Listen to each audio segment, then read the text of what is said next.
Selamat siang, Pak. Kami dari kelompok 6 akan mempresentasikan materi tentang pelaksanaan demokrasi tahun 1949 hingga 1959. Anggota kelompok kami adalah Edward Samuel nomor absen 10, Kristika Setiawan nomor absen 17, dan Juan Kenneth nomor absen 21. Next. Pertama adalah landasan demokrasi di Indonesia pada periode 1949 hingga 1959.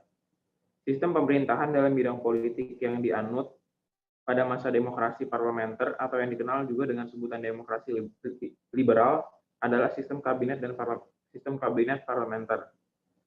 Sistem pemerintahan ini menetapkan bahwa kabinet-kabinet atau para menteri bertanggung jawab kepada parlemen.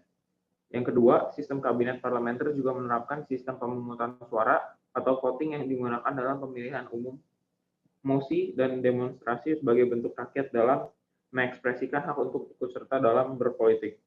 Yang ketiga adalah adanya sistem multipartai pada masa ini yang menyebabkan terciptanya golongan mayoritas dan minoritas dalam masyarakat serta adanya sikap mementingkan kepentingan golongan partai politik masing-masing daripada kepentingan bersama. Next. Demokrasi yang dianut pada masa ini ada dua, yaitu pada masa periode konstitusi RIS tahun 1949.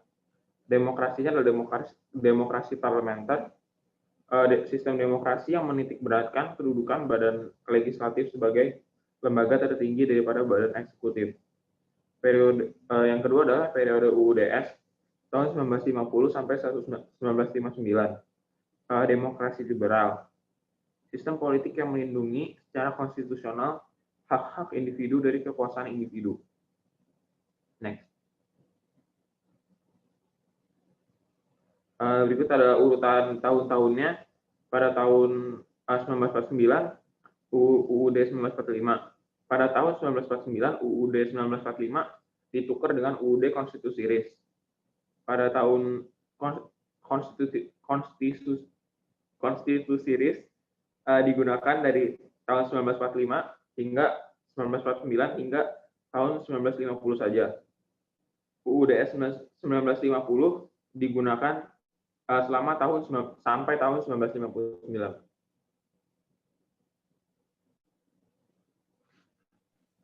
Sekarang kita akan masuk ke periode konstitusi RIS.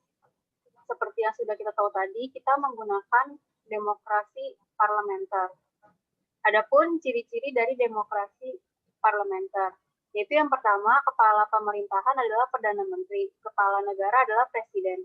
Dalam sistem parlementer, Presiden sebagai kepala negara hanya bertindak sebagai kepala negara yang mengawasi tanpa memiliki kewenangan apapun atas tindakan pemerintah. Tindakan dan kewenangan untuk menjalankan pemerintah sepenuhnya berada di tangan Perdana Menteri sebagai kepala pemerintahan. Yang kedua, jabatan eksekutif dipilih langsung oleh legislatif. Eksekutif yang bertindak membantu kerja presiden dalam tata pemerintahan ditunjuk berdasarkan keputusan legislatif. Parlemen yang berwenang menentukan siapa yang berhak menduduki jabatan di lembaga eksekutif presiden. Presiden sendiri dipilih berdasarkan seleksi menurut undang-undang yang berlaku di negara tersebut. Yang ketiga, Perdana Menteri mempunyai hak prerogatif. Hak prerogatif Perdana Menteri adalah hak istimewa yang dimiliki seorang Perdana Menteri mengenai hukum undang-undang di luar kekuasaan Badan Perwakilan. Pada sistem parlementer, Perdana Menteri memiliki hak prerogatif untuk mengangkat dan memberhentikan pejabat atau menteri yang memimpin departemen dan non-departemen. Yang keempat, eksekutif bertanggung jawab pada legislatif. Lembaga eksekutif bertanggung jawab atas tindakan yang dilakukannya kepada legislatif. Pelaporan dan semua kewenangan atas keputusan harus melalui legislatif terlebih dahulu. Jika hal yang hendak dijalankan tidak mendapatkan izin dari legislatif, maka mutlak harus dijalankan sesuai perintah parlemen. Next. Yang kelima, kekuasaan eksekutif dapat dijatuhkan oleh legislatif. Pejabat dan menteri maupun presiden tidak memiliki kewenangan apapun dalam hal jabatan. Dapat diartikan bahwa jabatan-jabatan tersebut dapat dengan mudah digeser atau dijatuhkan dengan hanya keputusan rapat parlemen yang bertindak sebagai lembaga legislatif. Yang terakhir, menteri bertanggung jawab pada legislatif. Kebijakan seorang menteri selain harus melalui izin dari lembaga legislatif, juga harus dipertanggungjawabkan kepada pihak legislatif. Hal inilah yang terkadang menimbulkan semacam kesenjangan kekuasaan. Kesenjangan kekuasaan yang dimaksud di sini adalah berkurangnya penghargaan kinerja dari kedua lembaga tersebut. Bahkan dapat terjadi silang pendapat dan saling melempar tanggung jawab. Akibatnya rakyat yang menanggung resikonya dengan berlama-lama menunggu keputusan keduanya.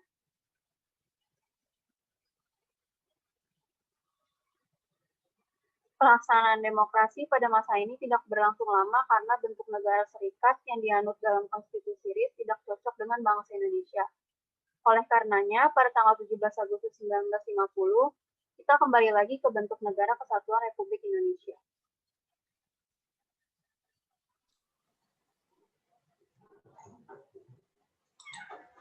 Oke, yang selanjutnya adalah periode UUDS 1950. Pada periode UUDS 1950, demokrasi yang dilaksanakan adalah demokrasi liberal. Nah, ciri-ciri dari demokrasi liberal ini sendiri itu yang pertama adalah partisipasi politik yang bisa diikuti oleh semua lapisan masyarakat.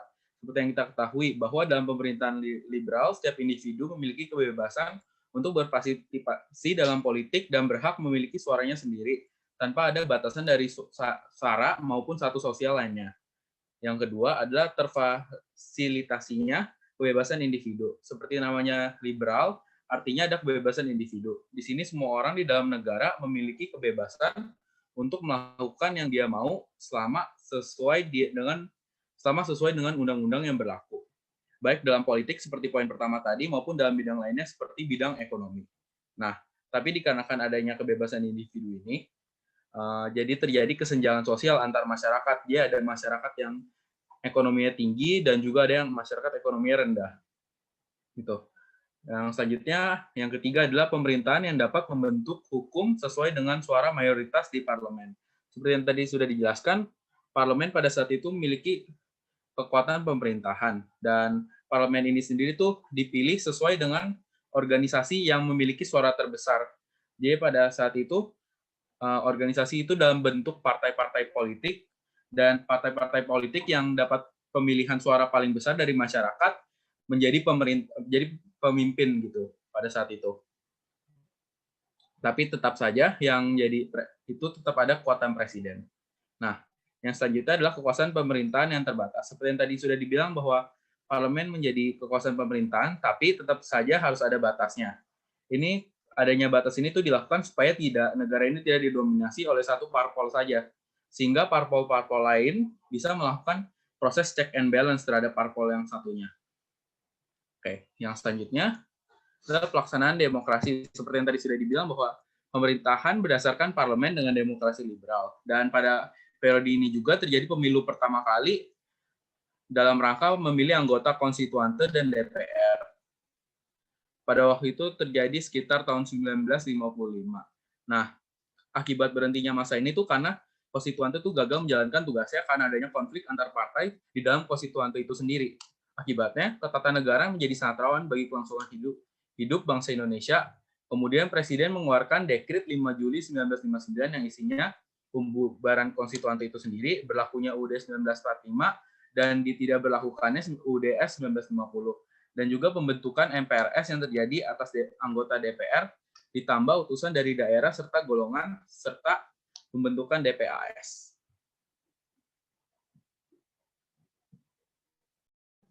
Selanjutnya adalah berakhirnya demokrasi parlemen tahun 1949 hingga 1959. Demokrasi parlementer hanya bertahan selama 9 tahun, seiring dikeluarkannya Dekret Presiden 5 Juli 1959 yang membubarkan konstituante dan kembali ke UUD 1945. Presiden menganggap bahwa demokrasi parlementer tidak sesuai dengan kepribadian bangsa Indonesia yang dijiwai semangat gotong royong.